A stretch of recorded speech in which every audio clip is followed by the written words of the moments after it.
So how do we sit there and say, gee, on Web 2.0, why is YouTube the #1 opportunity at Google?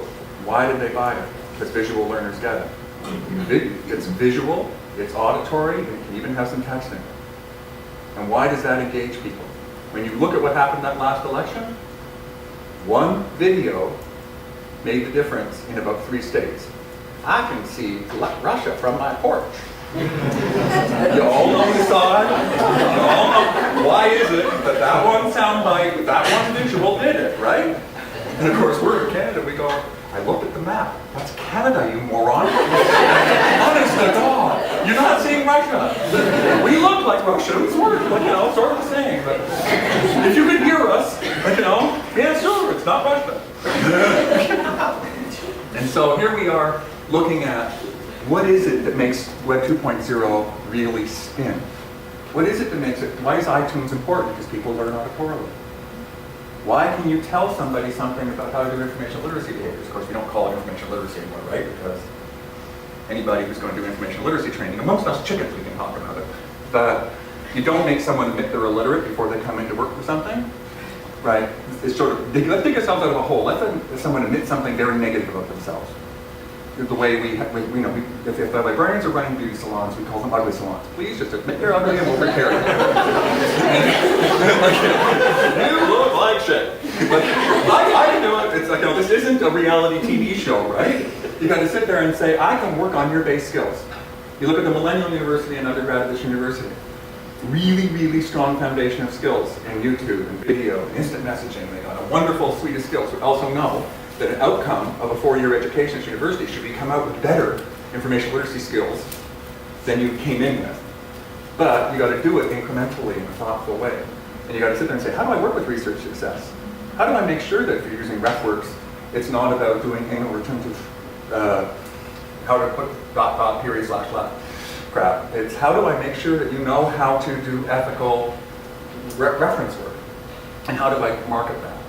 So we're looking at how do we watch people, how do we trust our culture, how do we build on it? And what is it that Web 2.0 offers us to do that? How do we create an information economy? We're perfectly well positioned, right? Only 3% of Canada's economy is in manufacturing. So as much as Mr. Harper wants to do something with the auto industry, frankly, it's dead. And all we do is assemble it here. So those are not high profile jobs. And our resource-based industries, the employment in those resource-based industries are people doing environmental engineering. That's a knowledge industry. It's people doing massive computer programs to run paper mills and logging operations and GPS positioning. And we look at what is Canada strong at. What do we export the most if we measure it properly? Consulting and finance and legal stuff all around the world. The librarians I know who've gone around the world to reinstall democracy in South Africa, in Ukraine, all over the world. And when we send huge teams of people to run elections in places that are bad, in bad shape, not bad. But good. How do we do that? So my job is to go around the world 3 times a year and kill myself and talk to the top people around the world. So I talked to the Prime Minister of Australia, the Premier of Tasmania introduced me once. I was blown away. Because he came in and he put a press release on the Tasmanian website saying, we've got this librarian futurist who's going to show us how to do it. And so we went in and said, and then we talked to the Parliament of New Zealand, or Singapore, or the Netherlands.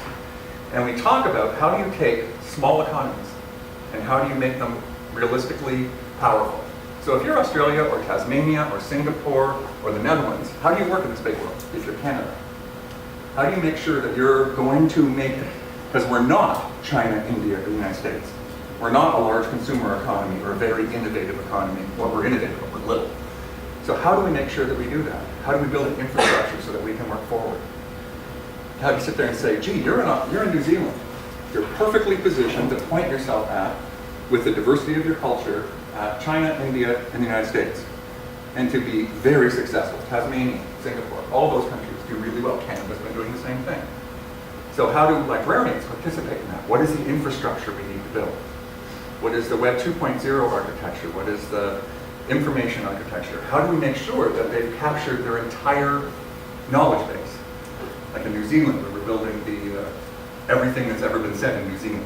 Or in Canada in the early 90s when we converted every single case that's ever been heard in the Canadian courts since 1804, and every case they'd ever referred to back to the Star Chamber in England. And how do you make that work? And you know what? It's not a Google search engine. It still has fields and tags. And what was interesting about that project was the guy who helped us with it ended up, I think we own him. If you know Tim Bray, he's the co-inventor of XML. And he was using SGML at the time to build this massive database. And it's since been converted to XML so it can display anywhere. But his mom's a librarian, so we own him. And so, whenever we want something to really happen, we call it Mom. But he invented XML. So I want to talk about some of the stuff about innovation as a team effort, but can have librarians influence the evolution of this economy? What shoulders are we standing on? How do we do it? Are we going to be casualties of the web, like bookstores and newspapers, etc.? Follow what's happening in newspapers? About a quarter of them are pretty well dead. The New York Times is going to go bankrupt next month, but it finally got bought by the Mexicans. So now the Mexicans now own the New York Times because they refinanced all their loans. And so we look at, let's go back, Yahoo. Did Yahoo just emerge out of nowhere? No, it fell apart twice. So when Jane Dysart and I first met Jerry and David, they were at a table at Internet World in the Javits Center. We were standing at the World Trade Center in the Marriott there.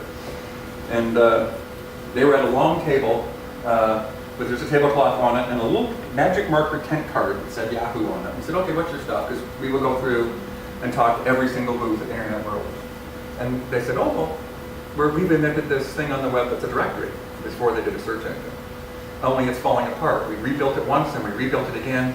And now we don't know how to rebuild it next, but we're going to have to keep rebuilding it because our taxonomy, they didn't call it the taxonomy, but the words we're using to describe all the databases keeps failing. And we said, have you heard of librarians? Like, you made a newbie mistake. Every librarian knows you don't increment your taxonomy. You start with a big freaking taxonomy like LCSH, and then you put everything into it, whether you have 100 documents or a million documents. And so, Jane helped them hire 85 librarians to rebuild Yahoo. They had the librarians report to an artificial intelligence expert, so that's why it's better. Because it's a team effort. But Yahoo would not have existed in the directory phase. Now Google, we tell ourselves, oh Google, like, if only librarians have been there, wouldn't it be great? Well, you do know that the thesis advisor for, when we first had Sergey and Larry into Internet Librarian, they were still students at Stanford. You know their thesis advisor was Gene Garfield, the guy who invented ISI citation indicators. And ISI citation indicators, the thing every dissertation person has to use, is the foundation of the programming logic for Yahoo's popularity range. So it was done by a librarian. So did we influence? Yes. Do we tell ourselves lies that we don't? Yes. Should we stop? When we look at the beginning of the intranet revolution, Mary Lee Kennedy built the first intranet at DEC. Digital equipment, when the internet became compact and HP and all that stuff, the whole thing that's happened in the concatenation of the computer industry. But she built an intranet and said, I think I've done a pretty good job here, so her boss, nice girl. And she got pissed, and so she went and had Gartner Group study it, and Gartner Group said, what an amazing job. Here's what's happened with your intranet that you've spent the last 2 years developing. You're saving the company $120 million a year for every year for the foreseeable future, and you are generating from the library $70 million in additional revenue for debt. Oh, that's hot. So she showed that to her boss, and he gave her a little bonus. And she said, that's not enough. Are you freaking out nuts? So she published it on the front page of PC Week magazine, and Bill Gates phoned her personally and hired her as the CKO of Microsoft. So, awesome. And so, librarian, you probably, when you go into any one of these companies, you find librarians in the CEO or the vice presidential positions, right? When I was at Thomson, I lost count to 300, the number of librarians who were vice presidents or CEOs of the publishing companies at Thomson. And we need to not put this silly glass box around what we do and how we can be innovative.